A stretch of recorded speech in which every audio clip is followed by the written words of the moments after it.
Last week, I interviewed Chris and Cindy, a husband and wife duo from CNC DIY Factory. I was so excited to do that interview, you guys. A first time for everything. And I thought it would be absolutely great to hear both sides of the business from a husband and wife's perspective. I've always dreamed of adding my own husband to the mix of my business. And after this interview, I am definitely planning on incorporating him into the mix of my business. So, you guys, go give that one a listen. Now, in this week's episode, I want to discuss how to make your booth or your storefront a stroll stopper. I talk a lot about scroll stopping on social media. Well, we need to think of how to stop a person's stroll.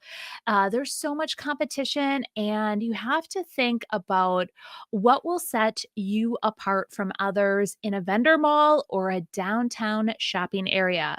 So, I am going to dive into 10 tips to stop that customer stroll. Welcome to the Rescued and Upcycled podcast with weekly inspiration, tips on trying new techniques, and overall real talk about owning your own DIY business. Now, here's your host, Sonnet Ullenbrock. Welcome back to Rescued and Upcycled. I'm your host, Sonnet Ellenbrock. I want to thank you guys for joining me on my podcast.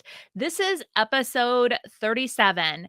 And as we wind down season one, which is 2024, I am just so excited that you guys have decided to join me. I interview creatives and small business owners every other week, and then I love talking about all things business. So I'm hoping that I have been inspiring you along with my guest host each and every week.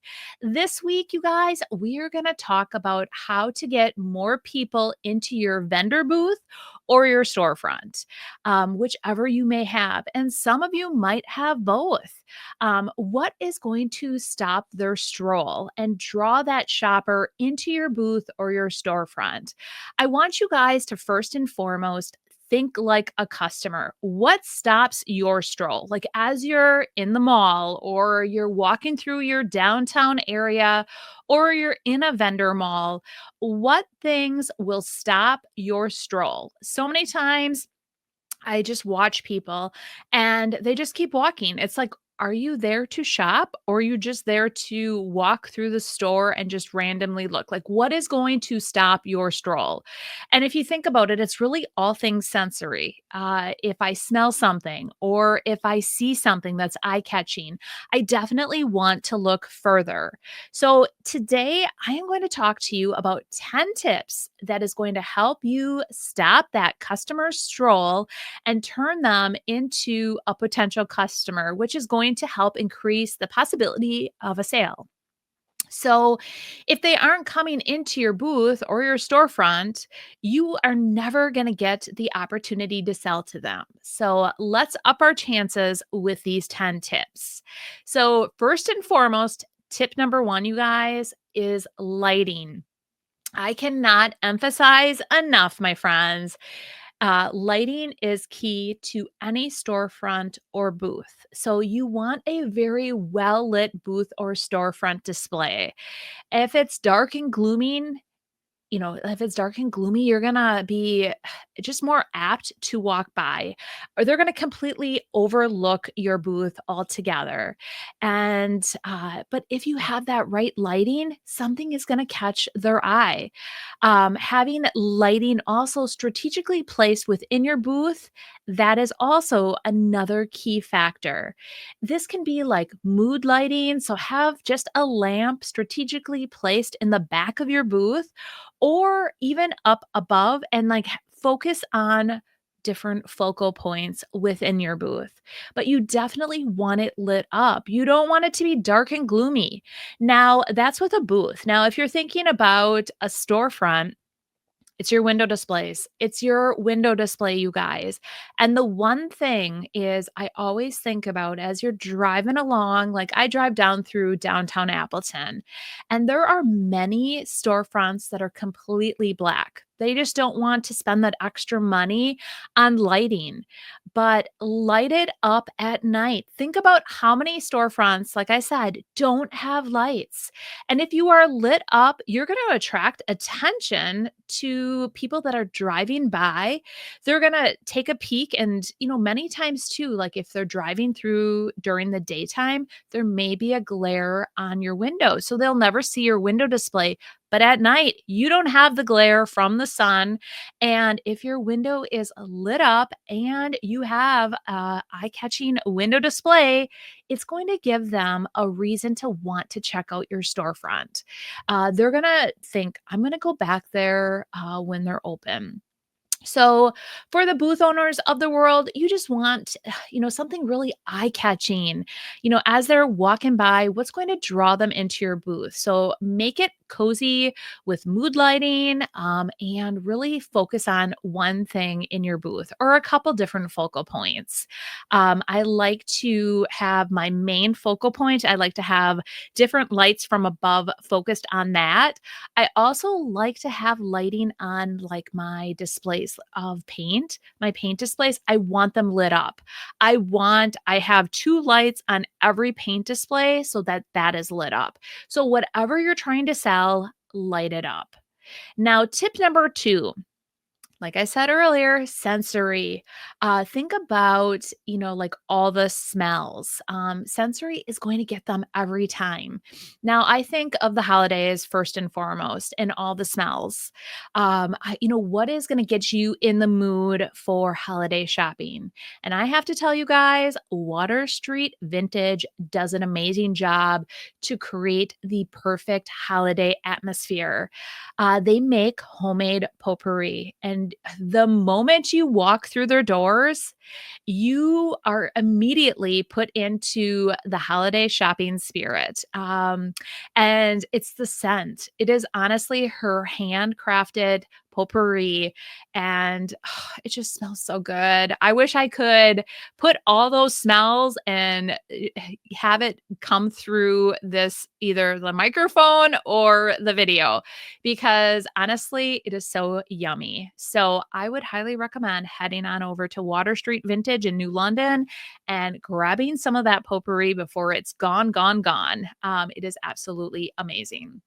So that just that smell, you guys, puts me into the holiday spirit. It makes me think like, oh, what am I going to buy? Like it just drives me right in. So you can do this with your own storefront or your booth. So as they walk into your store or walk by your vendor booth, what is going to set the mood for that season? And this can be easily done by adding your own potpourri, some different candles, essential oils, or if you have a soap display, just something that smells absolutely delicious and that can be changed out for the seasons. So I would definitely recommend doing that. Another sensory would be even like touching. So if you offer something where, I find people love to touch things. They love to really see if they like it. So maybe even have a display where like if you offer like a subscription box. I'm going to talk about this in a little bit. Have the subscription box open and then where they can touch and feel the items, depending on what you have in your subscription box. So that's just another thought of sensories. Tip number 3, though, you guys, creating a focal point. Showcase a main piece in your booth or your storefront that is going to be eye catching and draw them in. So, for all you storefront owners, it is going to be something in your window display. What in your window display can you create to make it your focal point to draw them into your store? Once they're in your store, what focal point is going to draw them in further? You don't want them just to walk in, kind of look around, walk out. You want to draw them all the way in. Again, with your booth space, You only have so much room, but you can also create little mini vignettes with some eye catching items in each display. So have a focal point in each of those displays. Have that lighting on that focal point to really draw them in. But keep in mind, when you're creating your vignettes, this piece has to be a standout and really be eye catching.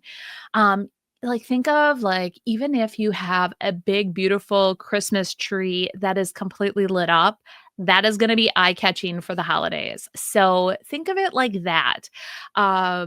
Just be very strategic when you're creating your displays for your vendor booths and your window displays or your storefronts. When you're creating displays, definitely consider this when you are pulling your pieces together. So, like anytime I am creating a vignette, I start pulling my pieces together and what piece is going to be that focal point. So definitely consider that. Now, tip number 4, color combos. Yes, choosing color combos is also key to your vignette. Color combinations have to be pleasing to the eye. You can't have just a ton of different color all jam packed. Try to pick like a couple different main colors that go coordinate together and use those in your vignette. And really, that right color palette can make all the difference in your display. And like I said, try to limit your color palette to one main color and then like 2 to 3 accent colors. Otherwise, it is going to seem very busy and overwhelming to your space. And then remember to be consistent with your color scheme across your display. So try to pull that all together. And then what I like to do is I basically pull inspiration from my focal point or one other item in my display. So when I'm pulling items like for a specific display, I grab one item and I let that whole display roll with that one item. So, is it one specific color in that item or is it what am I looking at there? And then I would pull, like, if it's one specific color, I would roll with that throughout the entire color combination. So, another thing to think about is, for more inspiration, you definitely want to go out and I love scrolling Pinterest, you guys. I love getting inspiration from Pinterest with different color combinations. So, definitely do that. But I try to think of like having a real neutral background, like a neutral white background, and that can be calming. And then you can add your color. I have a lot of color in my booths with my, different barn quilts and different items, but I try to coordinate all of the like if I have one barn quilt on display, it goes and it coordinates with some of the main pieces in my booth. So, like if I have a green dresser, I try to pull in like that a green from my barn quilt, and then that's the one I will display.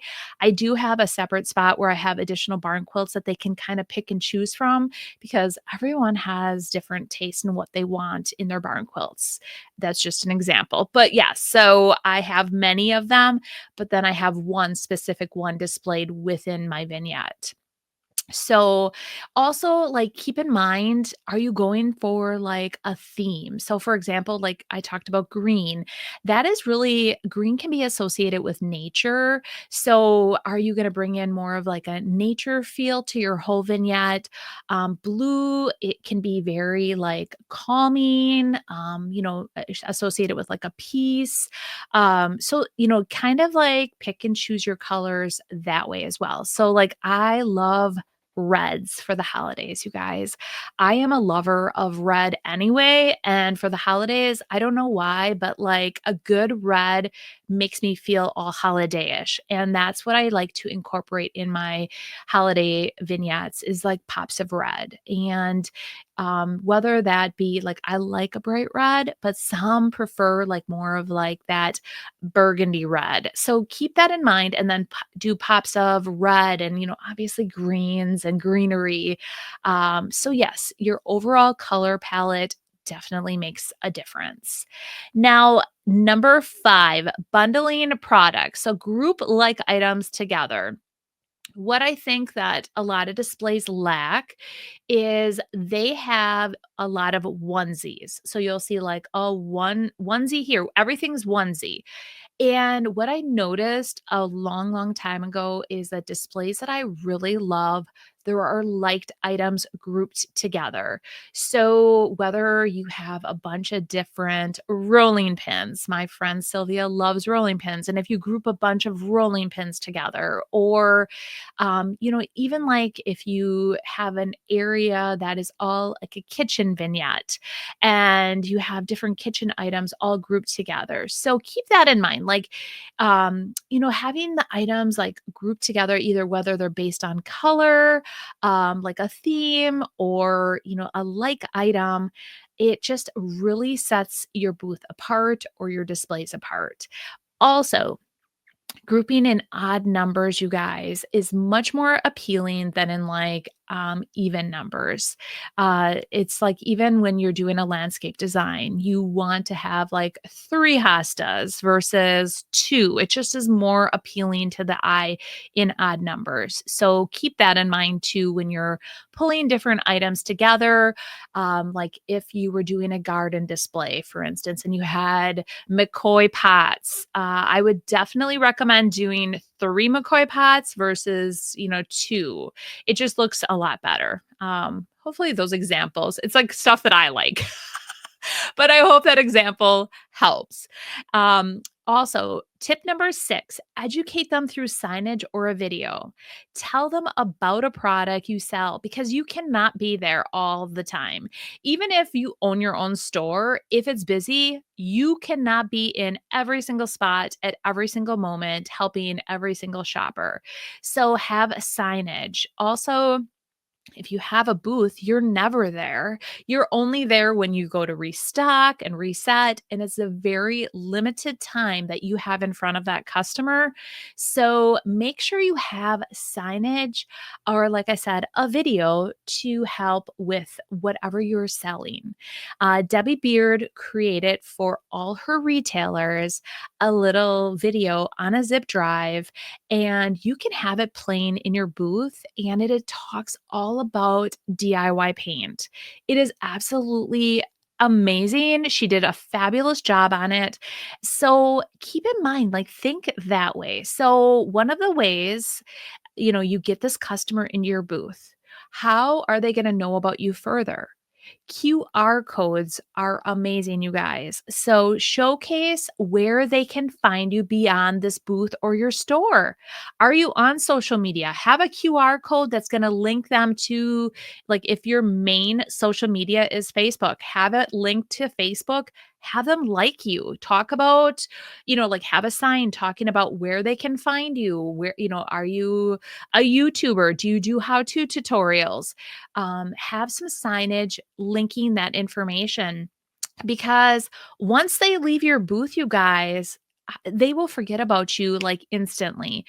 But if there is something on there that talks about your how to's or like your inspiration on Facebook or what have you, and they hit that QR code, they like your Facebook page, they are more apt to then find you on either like YouTube or Facebook.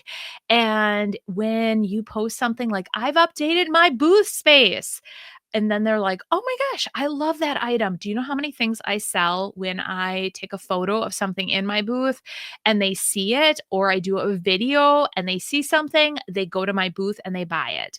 So keep that in mind that you definitely want to have something further so that they can find you in the future. The other thought, and I just am diving into this, is if you have an email list and there's a way that they can sign up for your email list, definitely see if you can grab their email as well. Now, one thing I do want to add to all of my booths is I want to add a display for my maker's box, you guys. And, like I can talk till I'm blue in the face on Facebook and on YouTube, but there are so many other people here local or even like come out of town to shop the different booth spaces. And I want to create a display in each of those to also try to drive additional new business to my maker's box. So, with information on how they can get on my wait list, how they can sign up, etc. So keep that in mind. If there's something like that you offer, make sure that it is also listed in your booth or your storefront so that they know about it. Now, keep things fresh and seasonal. There are repeat customers that will always show up back at those stores. Some customers just love to shop local and they will be walking through that vendor booth or show up at your store, and you want to have your space look fresh. A fresh look to your booth or storefront is key. So change out displays with the season, or honestly, you guys, just moving items around can make the biggest difference. I talk about fluffing my booth displays and moving things around as I sell items all the time. And I really truly believe it is key. You definitely need to be, even taking like as the items are selling, take items and rearrange, even like if things aren't selling, just moving stuff around in a display, just making it look different. The same exact customer can walk through it a week later and see something that they did not see the first time. So make sure that you are going and restaging, fluffing, or whatever you want to call it. My goal, okay, so this is really funny, you guys. My goal was to be in my booths every single week. I have 3 booths. I also have my online store, my business to run. And when I interviewed Lori from Water Street Vintage, I had mentioned, I'm going to try to be in my booth every single week. And she said, well, maybe like start smaller. Don't go from, not being like once a month to trying to be there 4 times a month. Maybe try to do biweekly or even just, every 3 weeks, or like I have 3 booths. So maybe like the first week of the month, I'm at the Yield Goat. The second week of the month, I'm at Water Street Vintage, etc. And so come up with something that you're able to stick to. Don't overwhelm yourself. And after she said that, I'm like, oh, Lori, you're so smart. That's why you're the store manager, because that makes a lot more sense. Right now, I can honestly say that with everything else in my business, it's so busy that unfortunately my booths have been slightly backburnered, and I'm very sad about it, but I am trying. I now have an employee and she is definitely helping me in the background doing a lot of those things to help get my booths all up to looking absolutely great. So I think I've missed out on some sales this holiday season, but I am only going to get better and better, right? You guys live and learn. So, tip number 8, crafty displays. So, get crafty with your displays. If your business is about vintage, then incorporate vintage items in your display.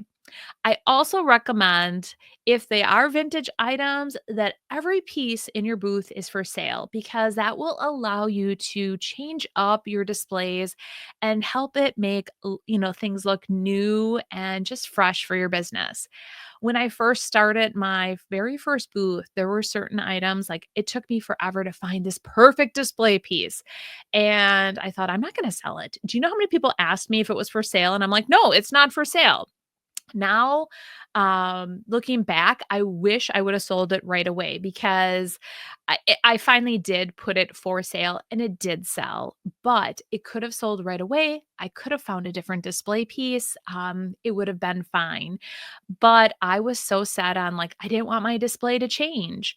And really, you always want things to look different, new, and you can't keep every single display piece, especially if you're in a booth like setting. I would highly encourage all your pieces be for sale. If you don't really want to sell it, put a higher price on that item. And if you do sell it, then you're definitely making some extra money and you can always find another piece, right? When it comes to creating a unique display, you don't have to rely just on traditional shelving either. So if you're in a storefront, don't think you just have to get like those standard shelves or the pegboard. Instead try something new and creative to build your display. So if you have tea towels or greeting cards, maybe like have like a clothesline and hang them up that way. Like use wooden crates for shelves, or install floating shelves throughout your store.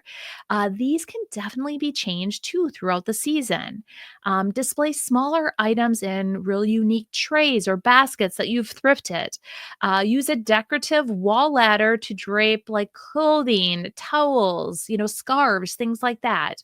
And then also, you guys, I always say go out on Pinterest. There is a ton of ideas on displaying different items that you may have in your booth or your storefront.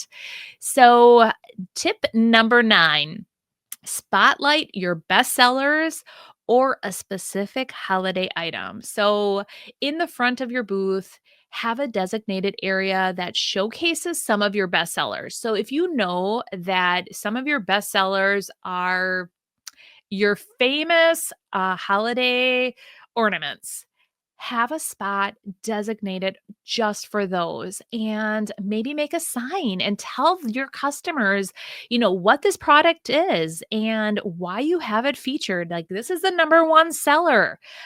Make them want it as well. This is a great way, also, like if Father's Day is coming up or Mother's Day, you can have a specific spot within your store or your booth that really showcases great Day gifts, great Mother Day gifts. Sometimes you have to tell a customer how they can use that item, and that's when they're more apt to buy. And then, like I said, these can all be changed out, throughout the different seasons.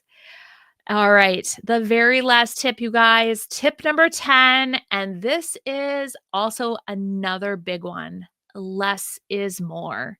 I know that we all want to cram as much into our booth spaces or into our storefronts as we possibly can. But honestly, you guys, it can feel very overwhelming, in a booth or even in a storefront. If there is so much stuff in your store or in your booth, nothing is going to catch their eye. If your vignette is so jam packed full of stuff, they will not understand it and it will not appeal to them and they will just walk right on by. I also have the thought process of if it's not in your booth, it can't sell. I agree with that as well, but it's not going to sell if it's just jam packed in there so tight that they don't even understand what's going on. It's not a very appealing display. They'll just walk right on by anyway. So, honestly, there's a happy medium. So there are some booths that I see that have far too little in their booth, and then there are some booths that have far too much. You want to be in that happy medium. A good way to think about it is if you sell 5, 10 items out of your booth and it looks bare, that is not enough product in your booth, and you need to have more items in each of your displays. You may be a minimalistic person, but honestly, you'll want to have just a little bit more so that if some items, sell, it doesn't look totally empty until the next time you're there to restock. Again, on the flip side, if you have everything so jam packed that it is overwhelming, you have far too much. Take some of those items out, streamline your displays just a tad, and you can definitely layer and stack items and make a really beautiful display without having too much. So keep that in mind too. But yes, there's a fine line between too little and too much. So those are my top 10 tips on having your booths be stroll stoppers. I had to think about that. I almost said scroll. No, stroll stoppers. And I hope you've learned at least one new thing today in my podcast. And I encourage you guys, don't try to change everything at once. Just take one example and, incorporate that into your booth. If it's lighting, work on lighting, you guys. That is definitely, you want your booth lit up, because you can't change everything all at once and you can't get good at everything all at once. So just pick one area and then start working with that. And remember, nothing is perfect and we can always just keep getting better and better at what we're doing. I know that, like I said earlier, I too can be better at this. I'm finding that obviously time is a huge issue for me, and I'm working on that. I realize that I just need to dedicate more time to all my booth spaces, and that is really going to help increase traffic as well because I will have dedicated more time to, like flipping my booths in a timely manner. I feel like I'm confessing my sins right now, but these are things that I'm working on as well. So, like I said, just take one tip and work on that. But the number one thing I think is lighting, you guys. So, have your booth lit up and then work from there. So, I hope, like I said, you've enjoyed today's video. In next week's episode, I will be interviewing my good friend Shyla from Decorizing Your Life. I recently had her on one of my lives. She's very vibrant and colorful. I love her. I met her when I was in California and we just hit it off. She is like the sweetest thing and she has had her business for quite some time. And she recently pivoted her business and is creating a shop where she will be featuring other vendors. So very similar to like a yield goat on a much smaller scale. And I'm just excited to interview her and chat with her about the process of tackling this huge undertaking.